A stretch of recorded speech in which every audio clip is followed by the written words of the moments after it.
जिनकी तन में है तपस्विता, मन में है मनस्विता, वचन में है वर्चस्विता, आत्मा में है अरहम की ओजस्विता, ऐसे प्रणम्य प्रकाश पुंज, महाभाग, महामहिम, महामना, महातपस्वी गुरुदेव के श्री चरणों में वंदना, अभिवंदना। जैन धर्म के उन्नायक, तेरापंथ शासन के महानायक, सत्य के संगायक, हम सब के भाग्य विधायक महातपस्वी गुरुदेव के दर्शन पाकर आज हम सब आह्लाद का अनुभव कर रहे हैं। रोम रोम में हर्ष है और उस हर्ष को अभिव्यक्ति देने के लिए जितना गाए उतना कम है, जितना बोले उतना कम है, जितना लिखकर श्री चरणों में समर्पित करे उतना कम है। गुरुदेव आप अगम्य है, अवाच्य है, अकथ्य है, अतथ्य है। शांति दूत आप में आलोकित हो रही हैं, प्रभुतामय प्रज्ञामय देवाधिदेव 24 तीर्थंकर भगवान की छवि और छटा। हमने तीर्थंकर भगवान के बारे में बहुत सुना है, पढ़ा है, मगर साक्षात उन्हें नहीं देखा है। आज इस मनहारी मनमोहक मुद्रा के रूप में आज हम देवाधिदेव सर्वज्ञ सर्वदर्शी प्रभु का रूप आप में निहार रहे हैं। महातपस्वी आप में प्रतिबिंबित है 20 बिहरमान भगवान की दिव्यता और भव्यता। हालांकि महाविदेह क्षेत्र में तीर्थंकर प्रभु विराजित है, लेकिन वे महाविदेह क्षेत्र हमसे दूर है, बहुत दूर है। आज इस कली काल में, इस भरत क्षेत्र में, इस जम्बू द्वीप में हम आप में ही 20 बिहरमान भगवान की दिव्यता और प्रभुता का, भव्यता का दर्शन कर रहे हैं। महामनस्वी हमने जैन धर्म के प्रभावक आचार्यों के बारे में इतिहास में पढ़ा है, पर आप श्री के पवित्र आभा वलय में मुखरित हो रही हैं जैनाचार्यों की गरिमा और महिमा। जब आप आगम संपादन कराते हैं तो ऐसा लगता है देवर्धि गणित क्षमा श्रमण की यादों को आप तरोताजा कर रहे हैं।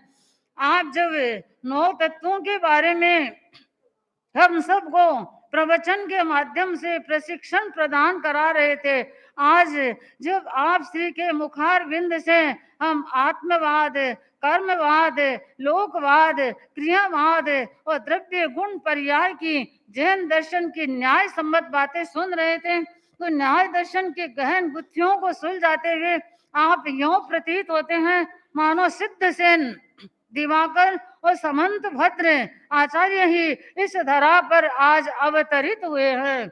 आप साहित्य की विभिन्न विधाओं में हेमचंद्राचार्य का वह दिव्य स्वरूप हमें आज दिखा रहे हैं। प्रणम्य प्रकाश पुंज आप में हम देखते हैं तेरा पंथ धर्म शासन के 10 आचार्यों की विशाल संपदा, रिद्धि सिद्धि, अद्भुत आभा और प्रभा।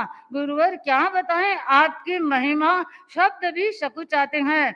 प्रभु आप मानवता के मान हो, जिन शासन की शान हो, तेरा पंथ के सम्मान हो, अरहत वाणी की पहचान हो, हर दिल के अरमान हो, आस्था के आस्थान हो, देते हम सबको नव वरदान हो, देते हम सबको नव वरदान हो। भगवान शासन श्री साध्वी पान कुमारी जी प्रथम श्री डूंगरगढ़ तेरा पंथ धर्म शासन में वयस स्थविर, पर्यास स्थविर और अनुभव स्थविर साध्वी श्री थी। 97 वर्षीय आपके जीवन में और 81 वर्ष का संयम पर्याय तेरा पंथ धर्म शासन में उस वक्त प्रथम पंक्ति में था। यह शासन के लिए गौरव की बात है और हम सब के लिए भी अत्यंत गौरव और गरिमा की बात है। उस 97 वर्ष उम्र में भी आपकी जागरूकता, सहजता, सरलता, स्वाध्याय प्रियता, जीजुता और मृदुता देख करके और ध्रुव योगों की दिनचर्या को देख करके हमें दिशा बोध, दायित्व बोध मिलता था कि जीवन जिए तो इस कदर जिए। इट मैटर्स नॉट हाउ लिंग बट हाउ, जीवन कितना लंबा है ये महत्वपूर्ण है, मगर इससे भी ज्यादा महत्वपूर्ण है कि कितना प्राणवान जीवन है। तो ऐसा प्राणवान जीवन पूज्य वरों की कृपा से शासन श्री साध्वी पान कुमारी जी को मिला। आपकी संयम यात्रा महासती मातुश्री छोगान जी की सेवा से शुरू हुई। साध्वी श्री खुमा जी के सानिध्य में आपको 40 वर्ष तक रहने का सौभाग्य मिला और हम सब का भी सौभाग्य है कि मुझे साध्वी श्री की पावन सन्निधि में 37 वर्ष, साध्वी विनम्र ईसा जी को 21 वर्ष, साध्वी मुक्ता प्रभा जी को 17 वर्ष और साध्वी कुमुद प्रभा जी को 3 वर्ष तक संस्कार, संकल्प, साधना करने का, तेरापंथ धर्म शासन की आज्ञा, धारणा, मर्यादा, परंपरा आदि को जानने का हमें सौभाग्य मिला। बनते आपके गुण बहुत हैं, आपकी गुरु निष्ठा और गण निष्ठा इतनी बेजोड़ थी कि जब जब पूज्य प्रवर का कृपा प्रसाद संदेश के माध्यम से मिलता तो आप इतनी प्रफुल्लित हो जाती, आपका रोम रोम हर्षान्वित हो जाता।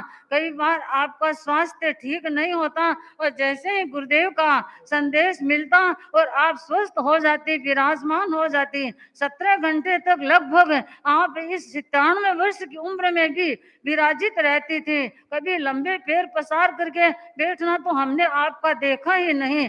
ऐसे सुखासन की मुद्रा में आप 17 घंटे लगभग सुबह 4 बजे से लेकर रात को 9:30 10 बजे तक विराजित रहती थी।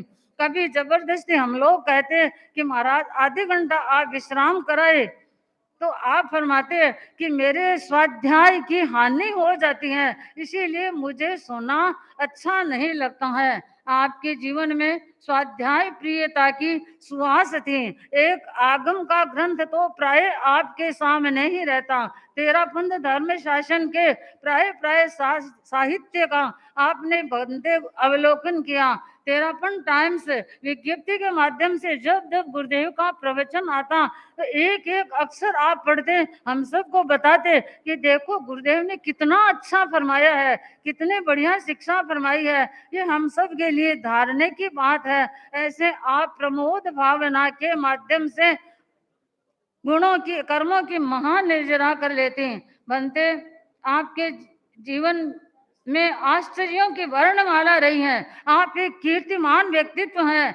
जिस दिन आपने तेरापंथ धर्म संघ को 2 नए अवदान दिए, 2 नए उन्मेष प्रदान किए, तो उस दिन मुख्य मुनि और साध्वी वरिया का जैसे ही आपने सुना तो तत्काल आपने निवेदन किया कि जल्दी से जल्दी गुरुदेव को तुम बधाई पत्र भेजो और यहाँ से अपने यहाँ से बधाई पत्र जरूर जाना चाहिए। तो संभवतः मुझे यूं प्रतीत होता है कि गुरुदेव के मुखारविंद से जैसे ही उद्घोषणा हुई और उसी के साथ आपने वह पत्र बधाई के रूप में लिखवाया और गुरु चरणों में समर्पित किया। आपके मन की एक भावना थी कि गुरुदेव महाश्रमण जी ने इतनी यात्राएं की है, इतने संघर्षों की वादियों में विहरण किया है, तो गुरुदेव को युग प्रधान का अलंकरण हमारे धर्म संघ के द्वारा मिलना चाहिए। आपने यह भी लिख करके साध्वी प्रमुखा श्री जी को और मुख्य मुनि को भेजा, तो संभव है आपकी वह भावना भी युग प्रधान अलंकरण की हमारे संघ के द्वारा सफल बने। आपकी एक इच्छा थी कि गुरुदेव के मुझे दर्शन मिले, तो गुरुदेव के दर्शन भाव से तो होते थे लेकिन साक्षात पुनः दर्शन नहीं हो पाए। एक भावना थी कि मुझे संथारा आए और मुझे कभी हॉस्पिटल मत ले जाना, मुझे कभी भिन्न समाचारी में अंतिम समय में मत करना। तो गुरुदेव आपने मांग करके संथारा लिया, हम सब से खमत खामना किया और खमत खामना करते हुए कहा तुम सब ने मेरी बहुत सेवा की है, बहुत सहायता दी है और मुझे बहुत समाधि गुरुदेव के प्रताप से मिली है, अब मुझे तुम संथारा कराओ और मुझे सुनाओ। तो जैसे ही आपने 24 संथारा एक साथ प्रत्याख्यान किया और 15 मिनट शरण सूत्र को सुनते हुए आप इस दुनिया को अलविदा कह गई। गुरुदेव, उस समय भी आप श्री का एक संदेश प्राप्त हुआ कि साध्वी श्री को भिक्षु मारे प्रगट्या जी ढाल सुनाई जाए, तो वो ढाल सुनते सुनते आपने अंतिम सांस ली। तो ऐसे आपके बारे में जितना कहे उतना कम है। और प्रभु, आपकी कृपा से शासन श्री के साथ इतने चौमासे हुए, अब राजलेश्वर में आप चातुर्मास करके हम श्री चरणों में उपस्थित हुए हैं। राजलेश्वर भी एक साताकारी क्षेत्र है। गुरु अंकित के प्रति श्रद्धा अनंत यहाँ के श्रावक श्राविकाएं हैं। पूज्य वरों की कृपा सदा इस क्षेत्र पर रही है। यह ऐतिहासिक धरा है। तो आज भी यही राजलेश्वर वासी चाहते हैं कि आपकी दिव्य दृष्टि का अमृत राजलेश्वर वासियों को मिलता रहे और आपकी कृपा का अमृत हम सब पर बरसता रहे। इसी कामना के साथ ओम अरहम।